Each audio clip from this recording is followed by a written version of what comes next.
Jonathan Williams, our friend from the American Legislative Exchange Council, joins me. Good morning, Jonathan. How are you?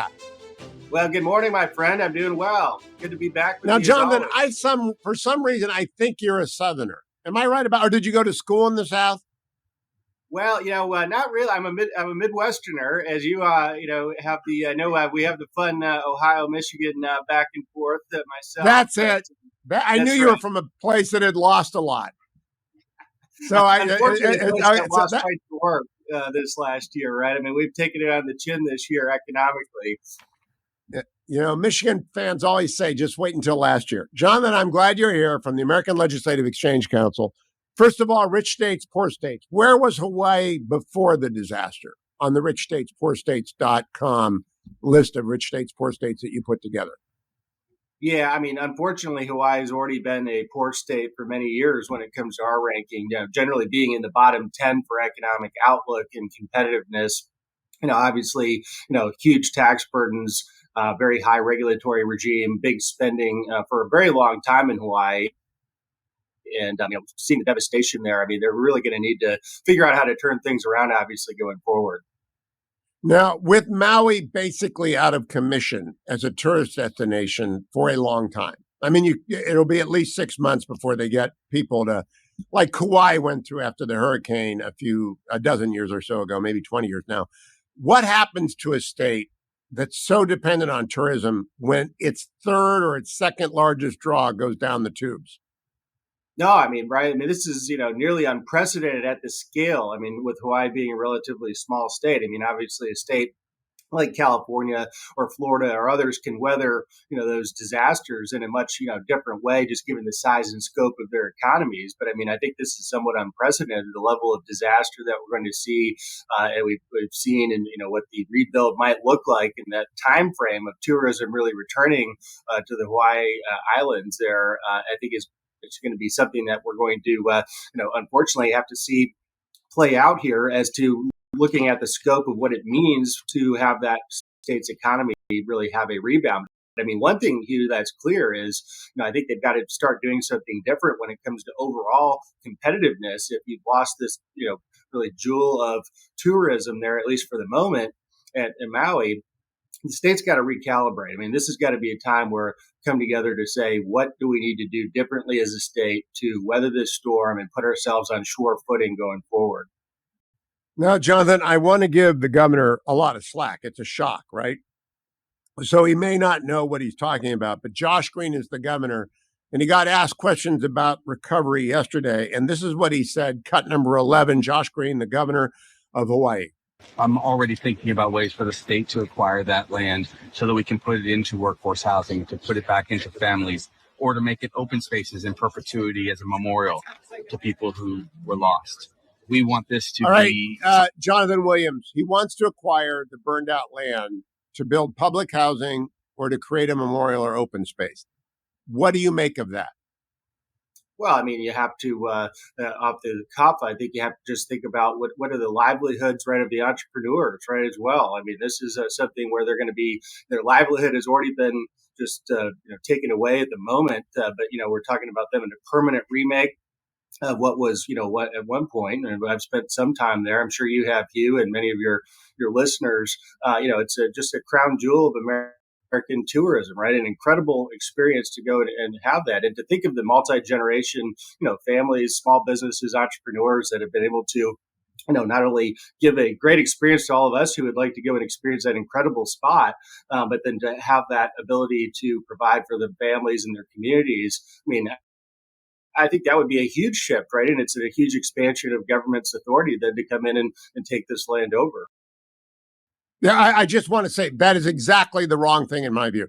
Now, they do have a need for housing on Hawaii, and maybe some entrepreneur who owns that land that's been burned down will want to take the insurance and build some affordable units, or they might want to build a very pricey unit, or I don't know. But if you go to Lahaina and you turn right, you head up to Kapalua and other resorts. If you turn left, you head down to the South Shore resorts. And so Lahaina is everything. I can't believe he's talking about taking the land away from the private landowner, Jonathan. It's like exactly the wrong thing to do. Yeah, no, I think it's a huge mistake, right? I mean, obviously everyone wants to give them some grace right now of what they're going through, but to use this tragedy to have government's power expanded like that, to kind of remake what we've seen be one of the most successful pieces of Hawaiian Islands in terms of a commercial and tourism hub, it'd just be, I think, devastating. Yeah, I agree with that. Now, I want to get you on China before I let you go, Jonathan. We've got a story here in the Wall Street Journal this morning. China turns to well-honed playbook, cut rates, hide data. What do you make of any economic system that is not transparent about its performance?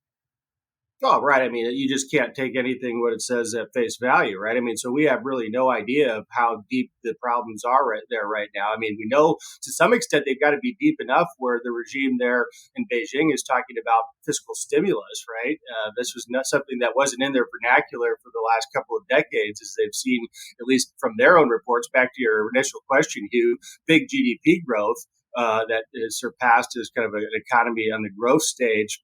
If you believe that, right? I mean, that's the big question. And now, the news reports saying they're really, rethinking from that growth stage to now like a rebuild in terms of stimulus and more government command and control. I mean, I think just by taking them at their word at that level, I don't think they would be forecasting and showing weakness intentionally. I think there's something very serious going on right now. If even the Chinese government outlets are saying we need fiscal stimulus now to build back up the economy.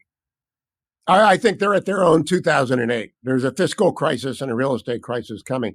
Jonathan, I want to finish by talking about AI because I'm going to be talking with Tristan Harris of the Center for Humane Technology. Have you used an AI program yet like ChatGPT? Yeah, in limited ways we have. We've actually just had this discussion when we were together in Orlando at our meeting, where many of our private sector members are using it extensively. And there's many other nonprofit groups such as ourselves and think tanks that are beginning to use it on a limited basis. But I mean, obviously, this is a new world, right? And everyone's trying to figure out the best applications for the work that they're doing.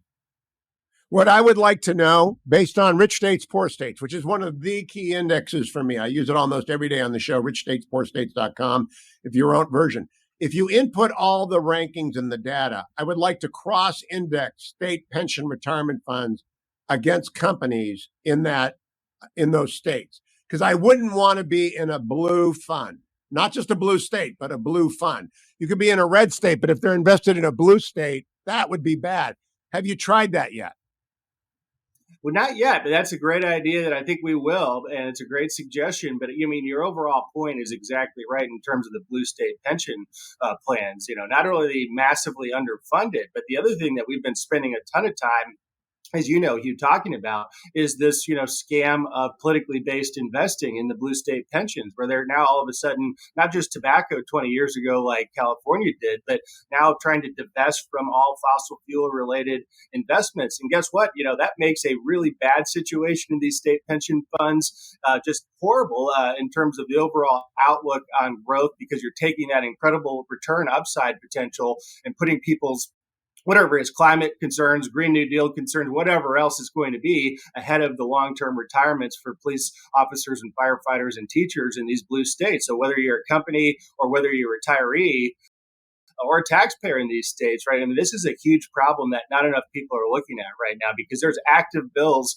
in almost all the blue states looking to divest from fossil fuels or energy-related stocks. So, Scott, Jonathan, I want to go all the way around to where we began, which is Maui.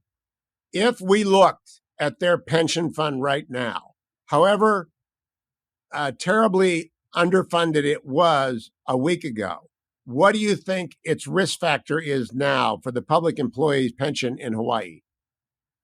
Well, right. I mean, the ability to make those annual payments that come from state tax dollars that come heavily from tourism, right, in a state like Hawaii with their general sales tax and excise tax, it's going to be a huge problem going forward. And of course, Hawaii already is dealing with some of these radical left-wing progressive ideas of taking pension investments away from long-term returns and looking at other political considerations. That's a huge threat there right now. You take away the cash flow element of this from the tax revenue coming in, and we're looking at a potential disaster when it comes to the pension system long-term, and, potentially more cries for a federal bailout again of state pensions, something that you and I have talked about multiple times. It's just not tenable to continue down this road when it comes to these state pensions. And that's why I think we're going to look at Hawaii first as the canary in the coal mine on state pension. Jonathan Williams, I will see you at the ALEC banquet, if not before. American Legislative Exchange Council. Go over to richstatespoorstates.com, get that book, and you'll know everything you need to know about the state governments